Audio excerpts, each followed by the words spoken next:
I watched her walk away that night. No screams, no last-minute pleas to stay. Just an overwhelming silence. It pressed against my chest, settling there for months because deep down I understood. You can't hold on to someone who's already let go. She packed her things slowly, as though she wanted me to stop her, but I didn't. At the door, she lingered for a moment longer than necessary, as if offering me one final chance. But I stayed rooted to the spot. Sometimes love isn't about fighting harder.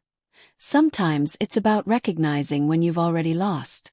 And that night I lost her, long before she ever walked out the door. We had built dreams together.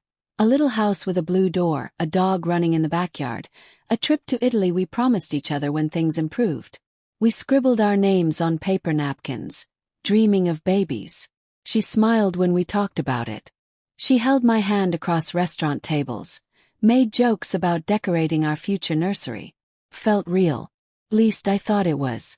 But somewhere between all the plans and promises, something changed. I could feel it in the way her eyes wandered during our conversations, in how her touch started to feel more like routine than a choice. Still I stayed. Still I hoped. Until the night she didn't. The days that followed blurred together. Mornings without goodbyes, nights without texts asking me to come home safe. It's strange how someone can be your entire world one day, and just air the next. I didn't block her, didn't burn the pictures. I just existed. Half alive, half hoping that somehow she'd remember. Healing wasn't dramatic. There were no movie scenes of me throwing her things into the street, no grand speeches about self-worth. Just quiet mornings with cold coffee, silent drives with an empty passenger seat, and muted Friday nights staring at the ceiling, wondering if she ever missed me.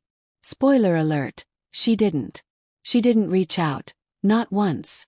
And with every passing day, a part of me withered as I realized that maybe, just maybe, I was easier to forget than I ever imagined.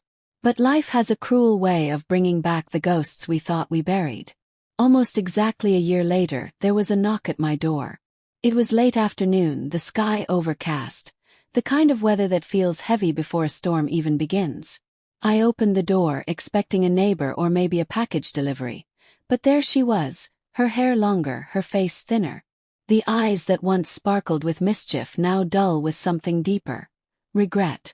In her hands, she held a small, worn-out cardboard box. She didn't greet me, didn't smile. She just looked at me, unsure if she had the right to stand there. Then she held the box out to me, her hands trembling, her breath unsteady. Inside were pieces of the life we once dreamed of. A brochure for the house we talked about, the itinerary for our Italy trip, creased and stained, a tiny pair of baby shoes she bought, just in case. She had told me once, laughing. Old photographs, ticket stubs, notes scribbled on the margins of cookbooks. Our life now packed away, heavy with what it once was. I didn't move. Couldn't. Finally she spoke. I thought I could build a new life. I thought I could forget. But I couldn't. Every corner I turned, every plan I made. It wasn't mine. It was ours. It always came back to you. Her voice cracked. She gripped the box tighter, as if letting it fall would mean admitting everything she lost. I thought new love would fix me, she continued. That pretending would heal me, but it didn't. It only reminded me how real you were. I wanted to tell her I had waited. I wanted to tell her I had dreamed of this moment 1,000 times, of her standing there, broken, realizing what she had given up. But as I stood before her, I felt only peace. Not bitterness. Not triumph. Just peace. Because the man she left behind wasn't the same one standing before her now. I had learned to live without the pieces she shattered. And that was something no apology could undo. She placed the box gently at my feet, almost reverently. I'm not asking for another chance, she whispered. I just needed you to know. You were real. We were real. I just wasn't strong enough to stay. I nodded, no anger, no sadness, only gratitude. I had survived the kind of love that was strong enough to break me but not strong enough to stay. She turned to leave. No promises. No somedays hanging between us. Just two people who once planned a lifetime but ended up as a lesson. I closed the door and sat on the floor with the box. I opened it slowly, piece by piece, memory by memory, letting it all flood me.